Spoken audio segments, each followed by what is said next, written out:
бидејќи е уметничка академија, вашиот факултет, предпоставувам дека има некаков приемен испит пред да се пристапи. Како се одвива приемниот испит? Зависно која катедра приема студенти, а сега конкретно за оваа година, например. Така. Ова не е актерска година. Што значи тоа? Тоа значи дека е година во која примаме дури 3 класи актери.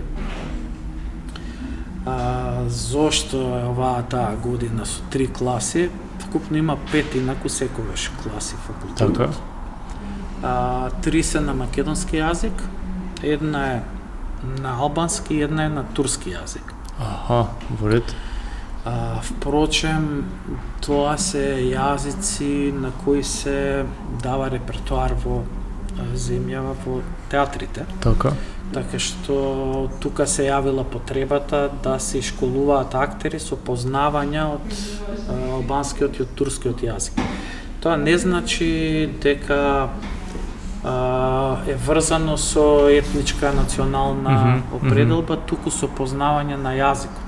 Да речеме, имаме студенти кои не се да речеме припадници на турска етничка заедница, меѓутоа учеле во Јахја или го научиле турскиот јазик, може да се пријават и да студираат во класата актери со познавање на турски јазик. Исто како што и припадници на други етнички заедници може да одлучат да студираат на македонски јазик.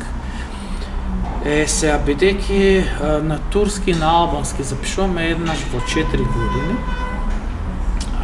македонски јазик од 4 во 3 години се запишува, само една се прескокнува. Ова е таа една година која запишуваме на сите 3 јазици. Тоа значи дека тамо некаде во септември ќе биде прилично полно во дворот бараките на факултетот за драмски уметности. Зошто? Затоа што актерството се уште е најатрактивно за студирање.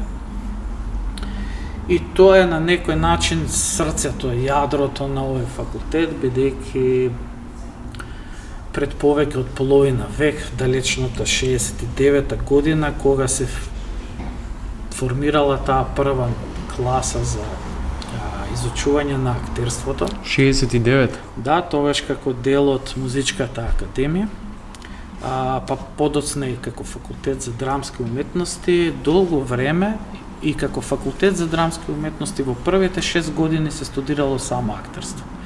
Потоа почнуваат другиве катедри да се создаваат една по една.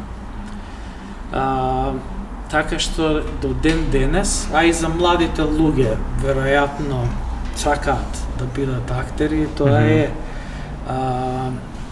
се уште многу атрактивно и предизвикува интерес, по правило поголем од можноста да се примат на факултети. Се разбира дека не само поради тоа, поради бројот мал на студенти што се примаат, туку и поради природата на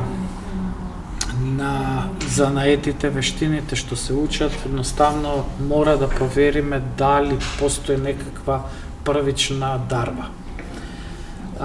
Дали постојат предуслови за да се студираат. И да, има приемен испит и тоа студентите наши во шега знаат да кажат тоа е најтешкиот испит на ФДУ. Не знам дали е така, има и други испити што тешко се положуваат, но дека приемниот е навистина зезнат е. Да.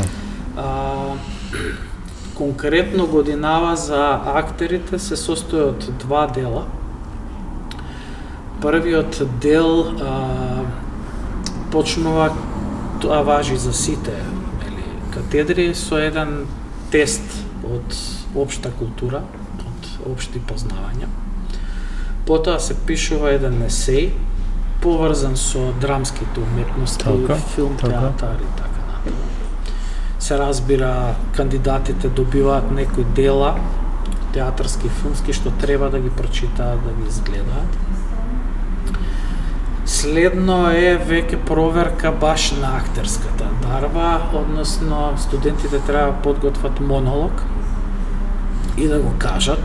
И тука го гледаме Пред комисија, односот, пред се, на сцена, така? Пред комисија, на сцена. Така што прв пат вистински се соочуваат со таа трема и на крајот на криштата тој приемен е добар и за кандидатите, зашто едно е сакам, друго е можам, нели? Не само во смисла на тоа дали имам потенцијал да научам текст, туку и да се соочам со некаква публика додека го изговорувам тој текст. Так.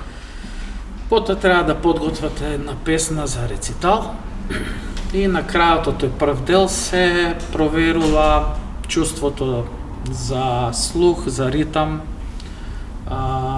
гласовните можности на кандидатите, пеење и така натаму.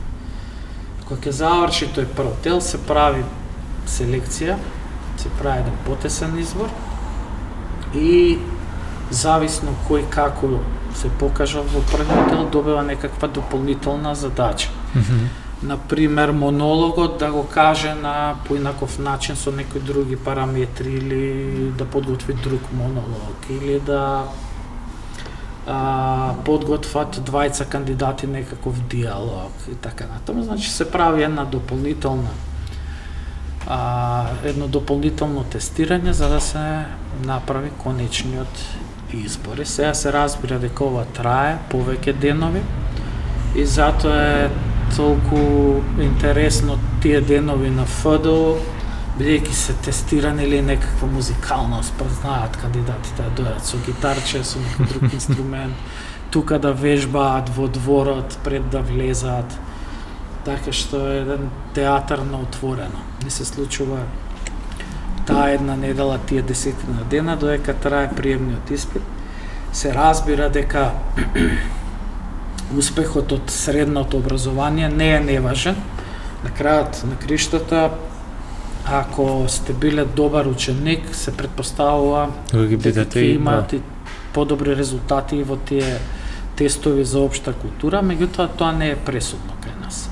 Значи има многу скрос одлични ученици, првенци, кои едноставно не успеале да се соочат со себе пред се, зашто? Да. Кога ќе треба јавно да настапиш, прво мора да си ги совладаш собствените треми, стравови, несигурности и така натаму, така што успехот е важен, но приемниот е многу поважен, барем на факултетот за драмски уметности. И тоа го правиме за да им помогнеме да си го изберат патот тие едни студенти, затоа што мислиме дека е мечки на услуга да се примаат сите, има и такви уписни политики, така е на нашиот универзитет и на други универзитети, кај што ги примаат сите заинтересирани, па потоа во прва, во втора година се селектираат, селектираат така, ние би им потрошиле 1-2 години на тие млади луѓе кои може да ги инвестираат во изучување на некоја друга професија, а и ние како факултет ги заштитуваме другите, оние кои стварно имаат некаква дарба за тоа што го запишале,